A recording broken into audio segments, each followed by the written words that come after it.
Hi, this is Chris Haughey. Thank you for joining me on Create with Chris. Today's project was a very successful experiment that turned absolute trash into a stunning treasure. Be sure to watch until the end to see how this amazing transformation comes together. This is a simple technique that anyone can do. After watching this, I'm sure you'll be filled with inspiration and have wonderful ideas on how to turn your own trash into stunning treasure. So grab your brushes and let's get started.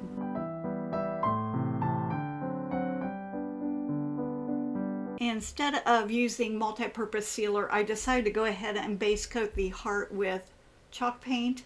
Using my 1.5-inch short wash just makes it really simple to cover it quickly, provides a good sealing coat, and I can lightly sand it if I want for a silky smooth surface.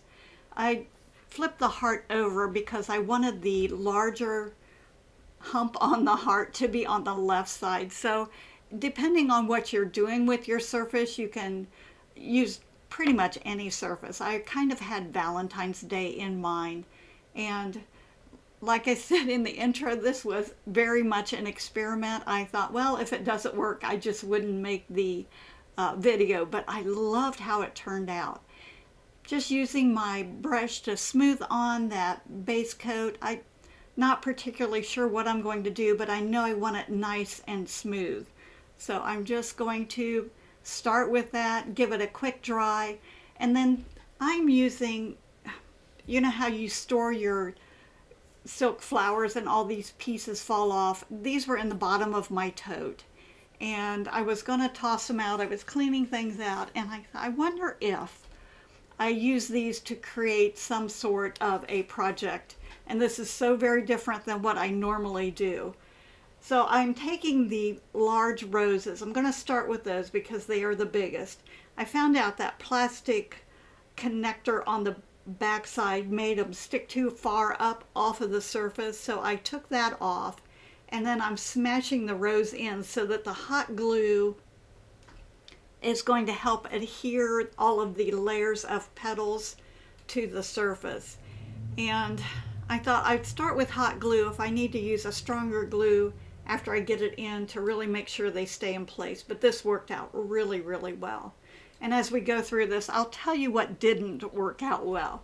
The roses are super silky and very, very soft, and I was worried about how they would paint, but they ended up working out really well. So I don't think it matters what kind of flowers you use. These are some extra leaves that I took off of some of the stems, and I did cut the one a little bit shorter, tuck it under the rose so it looks like it's kind of a cluster. I had no set idea of what exactly I wanted it to look like, and I think this is kind of fun when you're just creating, just to let it kind of come together.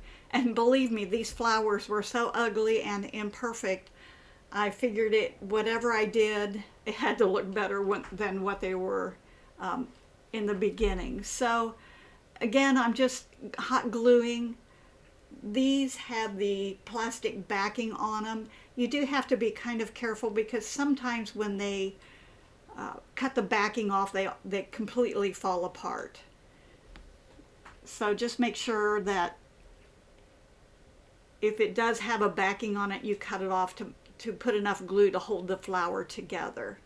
And I should have cut these off of the stems so they weren't like a wishbone, but it ended up working out because I just glued the flower heads down and they stayed in place really nice. I did find out later on that some of these flowers came a little bit loose as I worked with them, which was not a big deal. I just went back and added some glue and just secured them again.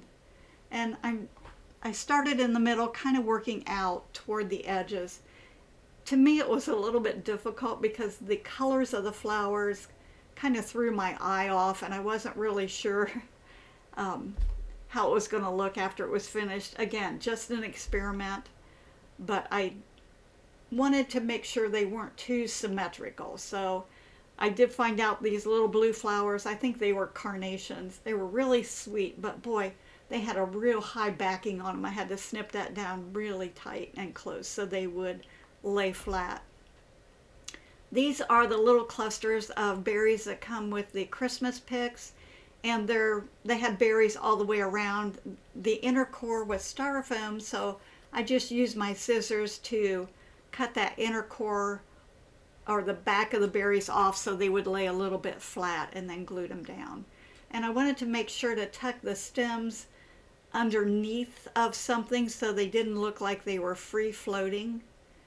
And I found out it was just as easy to put glue on the plaque as glue on the berries, because some of them were really short.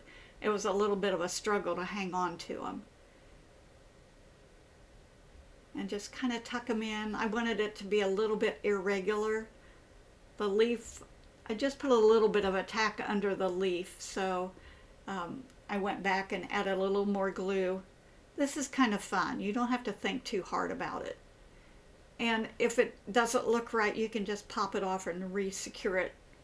That's one of the reasons using the hot glue works so well. On these, I did go ahead and cut them apart because they were they had too much of a curve on it if I tried to use the connector piece that held both of them together, and that works out just as well. I wanted some of these to lay flat, and some of them I let fold over. And these were really sad looking flowers, so I wasn't too worried about ruining them. I figured they couldn't look any worse than what they did. Several years ago I did the same technique, and I used metal pieces like gears and screws and buttons, upholstery tacks, anything works well. After I glued it all down, I had a lot of the hot glue strings, so I just took my heat tool and melted them, and it kind of makes them all disappear. This is modeling paste, and I'm using my palette knife, and my modeling paste was a little bit old and thick, so I just took my distress mister and sprayed it a little bit and use the moisture to soften it down. I want it kind of creamy, almost a whipped cream texture. And I'm using this kind of as a glue, and then also what it helps to do is transition that leaf to the plaque. So not only am I kind of gluing it down, but I'm pulling it out and then just spreading it out super thin. Little bit of this stuff creates a magnificent texture, so I don't have to be thick and heavy handed with it.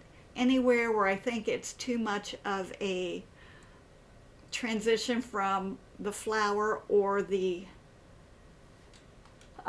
plaque, I can just add a little bit of that texture paste, and it just looks absolutely horrible right now. Just have to use your imagination that it's going to be okay. I was worried about burning my fingers, so I used my palette knife, put a little glue down, used my palette knife to smooth that out. So make sure you don't burn yourself when you do tack it down. And I'm just kind of tucking. I don't want a smooth surface around the flowers. And I could have added the texture background before I added the flowers, but like I said, I didn't know what I was doing, so I just kind of was playing around. This is a beautiful stencil, and I selected this one because it has such a diverse collection of designs on it. Originally, I thought I might use some of the floral elements, like the leaves, to kind of help enhance some of that, the flowers that were glued on the board, but in the end I decided just to go with the design. And this is such a thin, smooth application of the texture paste. I lay it down flat and then just slide that palette knife over it. Not too particular about placement. I did want to make sure my diamonds kind of went straight up and down, but you can see it's just it doesn't necessarily line up. It just is adding design in the background. And I would recommend, after applying one layer of the texture paste, to dry it with the heat tool or hair dryer to make sure it's nice and dry before you lift it up and move it around, because that modeling paste is a little bit thicker. It does take a little bit longer to dry and it can get kind of messy. So I did take my heat gun, dry it up really well, and add some little bits and pieces in some of those empty spots, because it really doesn't matter if it's all continuous. And then I can just bring it on down. The plaque is much larger than the stencil, but because I didn't use the stencil as one continuous stencil, I could just pick different elements off of it. Any stencil would work. Any stencil with a nice design would be perfect. I did add letters at the end, and I would highly recommend to have added the letters before the background texture and just work around the letters, because I struggle with trying to figure out how to add the letters. Okay, lamp black paint. This takes a little bit of bravery, but it's kind of an adventure unknown. I did thin it down a little bit because I'm using my 3/4 inch oval wash. It's a very soft bristle brush, and make sure everything is dry. The glue, the texture paste. Thin that paint down, and then I'm using the brush and the thinned paint to work in around the flowers themselves. It just takes a little bit of patience to work it in. It looks absolutely awful, but go with it because it's so well worth it in the end. I still want to smooth the paint out as much as I can, looking for just empty areas to make sure I kind of poke the paint in all those voids.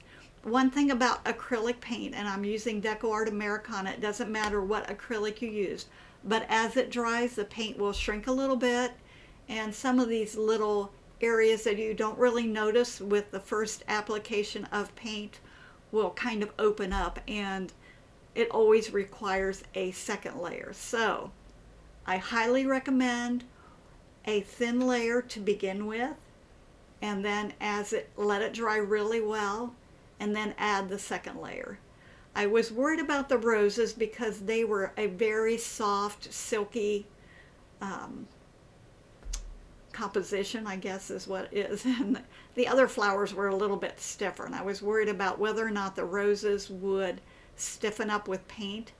I figured they probably would, but you can see I'm tippy-toeing around the roses because I wasn't sure how they were going to work out. Using a light touch, and I'm painting and fluffing, if that makes sense. I'm not just pulling the brush heavily over the flowers. I'm kind of tapping and fluffing and poking and lifting. The paint will glue it down tight if it's applied too heavily. So I'm just touching it in there, and the whole time I'm thinking I can go back and add a second layer, probably easier than adding a heavy first layer. But it seemed to work out really well. And remember, the paint is super thin. I have applied the first coat, let it dry. Now I'm going back with that second coat. And it's kind of cool. I thought it's such a different aspect to look at it totally black as with all the colors. So I'm just going back and touching up those little white areas. I did pick up charcoal gray, which is a deep dark brown. This technique can be applied in any color, so keep that in mind. I'm loading my brush well, but not heavy. I have a super light touch, so I'm just kind of whispering over the surface. I don't want a solid heavy coverage, and so I'm just staying on the flat of my brush and brushing back and forth. I'm not using the chisel edge as much as I am kind of laying it down at an angle and just dancing over the top of it. It's just such a light touch. This is where all the different elements start to evolve. Look at that, isn't that amazing? You can see all those different little petals and flowers. They take on a whole different personality. And I use, aside from the black, I use 5 different colors, and it goes from dark to light. So again, this technique can be used with any color family. And you could switch it out to whatever design or color palette you have in your house. I thought pinks would be pretty, but you can see how that really pulls out that design. And I'm just a light coverage. I want it to be even, but not heavy nor solid. And as I go over these flowers, each layer of paint that I add will help to build more strength to those flowers and kind of stiffen them up. And do turn the plaque around so that you don't have to reach and struggle to get an even coverage on that. And you can see how the flowers are still pretty flexible at this point. So I'm just using that aspect to brush on a little more color, especially like on the roses. I definitely want them to look like a rose. And just make sure it's nice and even. That's the whole concept behind each layer. It needs to be an even coverage.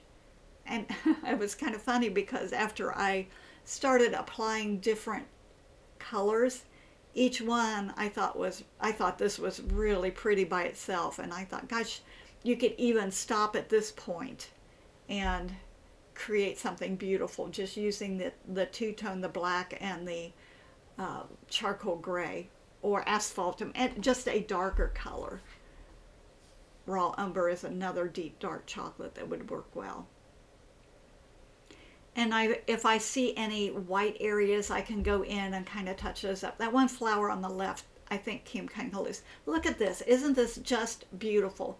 You do see a little bit of color kind of poking through. I'm okay with that because I know with each layer, it's going to get covered up just a little bit more. This is light cinnamon, and this took a little bit of bravery because I thought it was so pretty before I applied this. I thought, well, I guess in my mind, if it doesn't work out, I can just go back to step 1, go back over it with the black, and then touch it with the raw umber. But after I started applying a little bit of color on there, it went from a deep bronze almost to a copper effect. And again, I've loaded my brush well, but I don't have heavy paint on it. I just have paint in my bristles. Look at the veining in the leaves, how that pulls it out on all the little flower centers. If you feel like you have too much paint on the brush, just keep a paper towel close by and lightly brush it over the paper towel to remove the excess paint. And the more I applied this light cinnamon, the braver I became and I can go back and just enhance that layer. Because basically each layer that is applied is a little bit less than the previous layer. We had a nice solid heavy black coverage.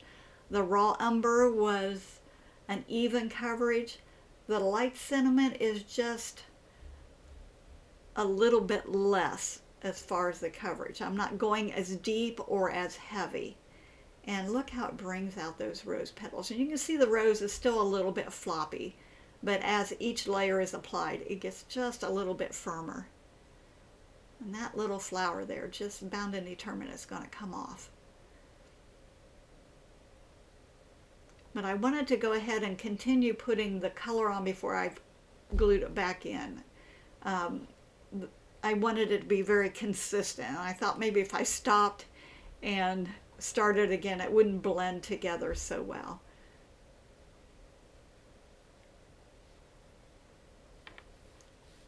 Just load that brush well, light touch.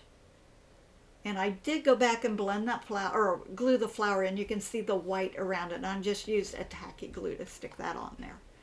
I had a bottle close by, went ahead and jumped in there to get that on. But I had to be careful with the brush. I didn't want to move the flower around. These little fluffy carnations were kind of amazing. I wasn't sure how well they would turn out, but brushing the tips of it, they become so pretty. And look at that, isn't that pretty? Okay, so I'm going into raw umber. This is even a lighter color, and I was nervous about that, so I brushed it over a paper towel just to make sure I didn't lay the paint on too heavy. And after I start out, I kind of have that real light handed touch, and then once I do that, and I did speed the film up a little bit, so but once I did decide I liked the way it looked, then I could go back with a little more confidence and apply that paint on those raised flowers. And I just think it's so beautiful. And my mind is kind of spinning with different ways that this technique can be used. I did, like I said earlier, do some metal pieces with this technique, but I've never used soft elements before. And I was just totally thrilled and amazed at the result that it created. And I do remember in between each layer or application of paint, I do dry it super well because I didn't want to lift it up. And because I'm using such a light dusting of paint over the flowers, it really doesn't take too long to dry the paint. When I hesitate, I'm deciding if I have enough. So if my brush is just kind of hanging loose for a moment, I'm taking a quick look to see if it's even. So I do evaluate it often to make sure that it is nice and covered evenly. But look how that, I like the light cinnamon, but adding that raw umber just makes it start to glow.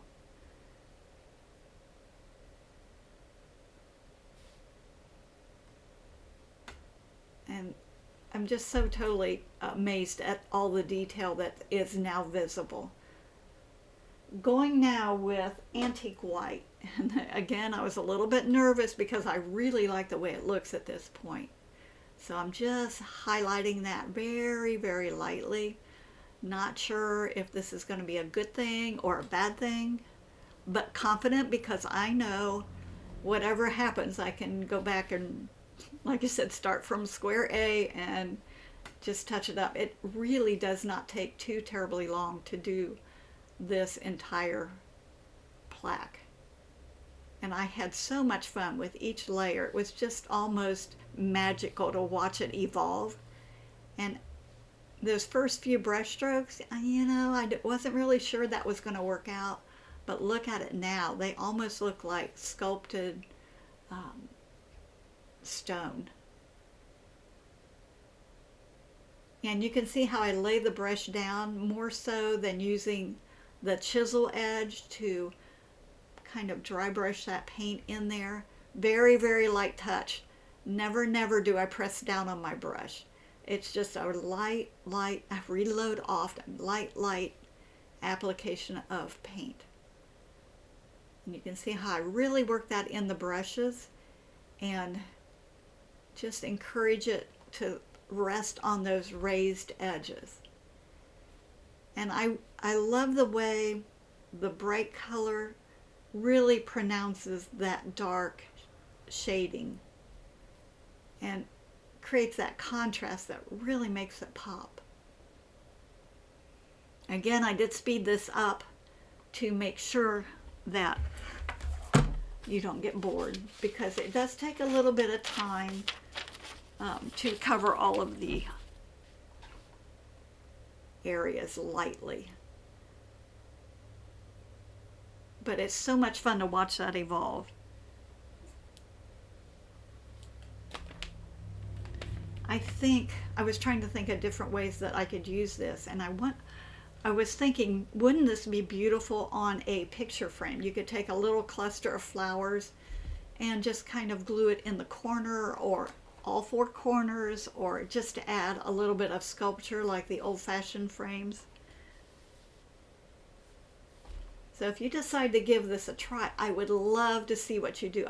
Let me know what you're thinking if you like this, because it's just so totally different from anything I've ever done with the paint and the flowers. Originally, I was going to paint flowers on the heart, and I thought, I'm going to try something totally different. If it doesn't work, I could pull them off, turn it over, and paint hearts on the other side. But look how it comes together. Just beautiful. And yeah, I think this would look great on a frame. In fact, you know, just even using the stencils to put on a frame to add just a little bit of design would be absolutely gorgeous.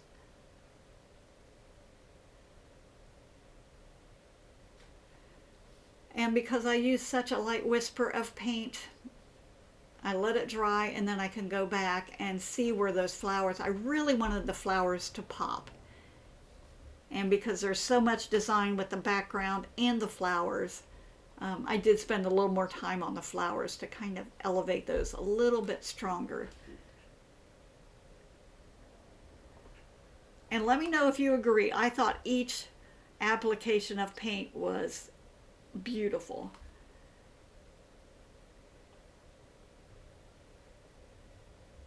And just keep that paint light and going. Probably from start to finish, I might have had 2 hours in it, but I did spend a lot of time contemplating, I guess would be a good word, to decide what colors to use, the layout for the flowers, how much paint to add, and that type of thing. I'm not sure that you can go wrong doing this with color or design. Any design, any stencil would work, any grouping of flowers, even if you have old stuff like old plaques, anything that metal pieces would make a really great addition. I was thinking about buttons would be pretty on this, or upholstery tacks. Those real decorative ones that you get at probably Walmart, and they have the little ridges on them. Just snip the tack part off of it and just glue them on. And I've used those before for the metal pieces, and they're beautiful. This is almondine, which is a much brighter color, and I wiped it on my paper towel because I was, again, nervous. With each layer I put on, thinking about going back to start over was a little more intimidating. So I thought, well, I just would go with a real light touch. I wasn't sure I wanted it on the background or whether just wanted it on the flowers. But you can see how much just that little bit of color brightens it up. Just absolutely, each step of this is totally amazing. Look at that. It looks like it has been sculpted, and it looks like it's taken a very, very long time to create that effect. And the rose is still a little bit floppy, but after I finished the entire plaque, it did firm up, and I think part of it is it was a soft fabric flower, silk flower, and it felt dry, but it was still damp with the paint. So after I let it dry overnight, it really did firm up really nicely.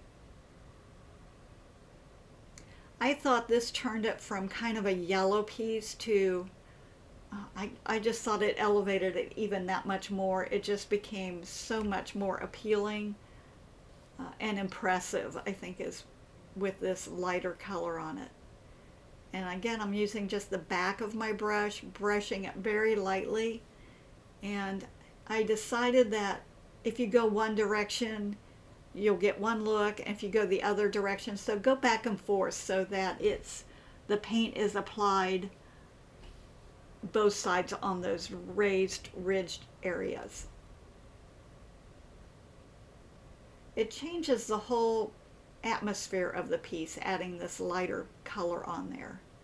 It went from kind of old and, I don't want to say dingy, but vintage to just a little more elegant.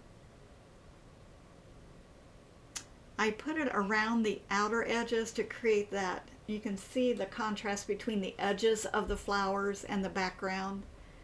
And later on I decided some of those blended a little bit too much, so I just went back and added a little shading around those edges to reinforce that contrast between the background and the flowers.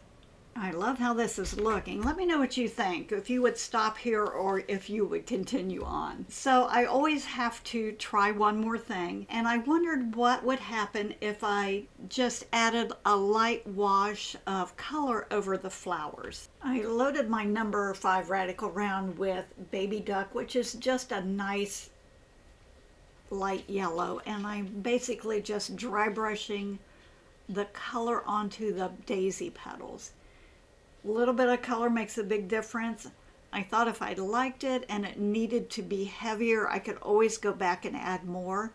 But this is just a very minimal amount of paint, and it's giving a whole different personality to these flowers. It's just following each petal. This is such an easy way to paint flowers, and without all the hard work of adding shadowing and shading. All of those dark, deep crevices just resonate as depth and really create a very intricate, elegant flower. This time I switched over to my 1/4 inch angle. I thought maybe it would be easier to kind of follow those edges with the toe of my angle and then use the flat of the brush to add that color in. If you notice, I'm not going way back in the depth or in the base of the leaves, just basically doing the tips and blending it towards the base. And with that light undertone, it just really makes those colors resonate, and it doesn't take much to add that tint of color. I switched to, this is called Gentle Heather, which is just a real pale lavender, and I'm adding it to the small, the ugliest flowers of all, and look how pretty they are. They just went, and you can see how I smashed them down. It creates a different appearance to the flowers, and I like that altered look instead of all of them being identically the same. Some are flat and some are folded over. It just really elevates that. Those little flowers on the side were kind of a bell-shaped flower, and it kind of reminded me of bluebells, so I chose a pale blue, and this is spa blue. They were still a little bit soft because the paint hasn't hardened up yet, so I used my finger, stuck my finger inside of the flower and just used that as a support when I painted it or dry brushed it. The roses, I'm not a pink person, so I didn't want them pink, so I'm using a coral color, and this is warm beige. And after I started brushing it on, it just looked a little bit pale, a little bit paler than what I wanted. So I picked up some dried clay, and I'm just dry brushing over the petals, and with that brighter base, it's enough of a hint of color to make me happy. So the roses, any of the flowers could be any color, pink, lavender, blue, any color, yellow. It's just a personal preference. This is a color I lean toward a little bit more. I love periwinkle blue. This is actually called periwinkle.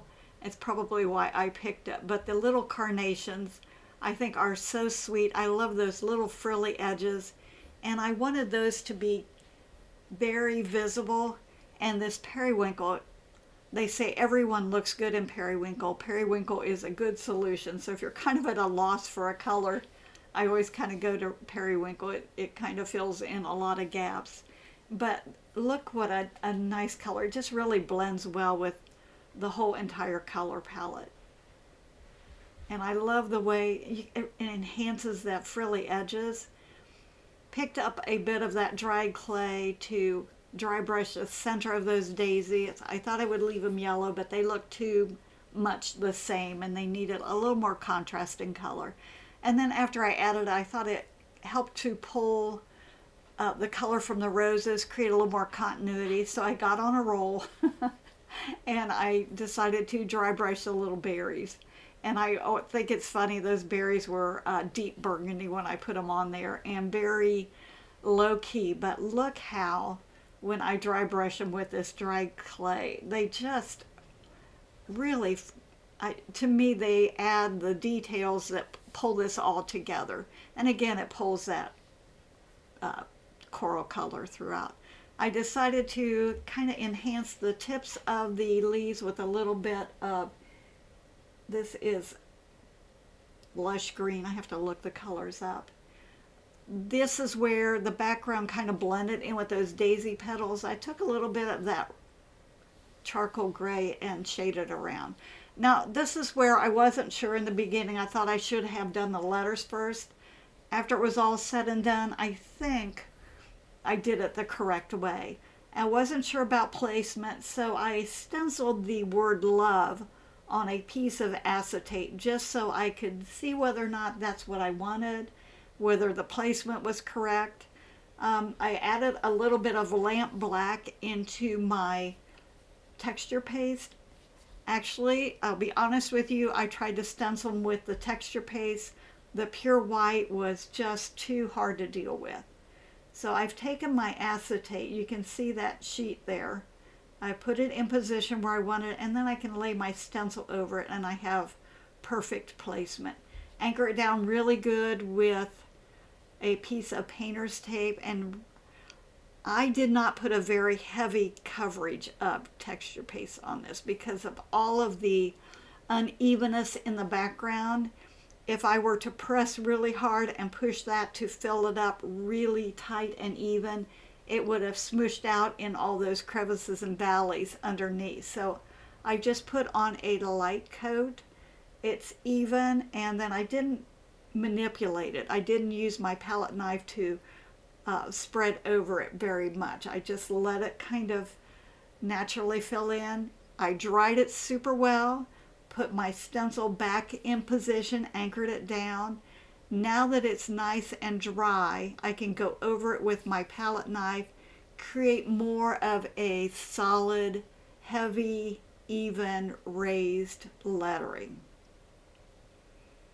So I'm just applying it smoothly, almost like spreading peanut butter over a slice of bread. If I do it too much, it starts to squish out. So when applying texture paste over a stencil, just 2, maybe 3 swipes is plenty. Lift it straight up, let it dry well. I thought that since I did the background with the layers of color, I wanted it to blend in and look like it was carved out or sculpted in. So I added all the different colors that I used in the background. I was a little bit nervous when I added the antique white because the letters just totally disappeared, which I was not wanting at all. I went in with the almondine, which was the lightest color, and in my first thought was when I dry brushed this over, it would stand out and be prominent. It was not, and you can see adding this color on here, it's still just very muted and it's not a strong element, and I wanted this to really be strong, so I went back with 2 or 3 coats, finally ended up just painting it. So in the long run, looking back, I would have stenciled that texture paste black. I still would go with black and then just paint the letters on there. But this is the finished piece. I think it is absolutely stunning. It looks nothing like the pile of trash that I started with. Absolutely beautiful. I hope you give it a try. There's so many different areas that you can take this technique into. I would love to hear what you do with it. Everything I used is listed below. Give me a thumbs up and like if you're enjoying this video. Subscribe if you don't want to miss out on future videos. And let me know what you're doing. I'd love to hear from you. Thank you again for joining me, and I look forward to our next painting adventure together.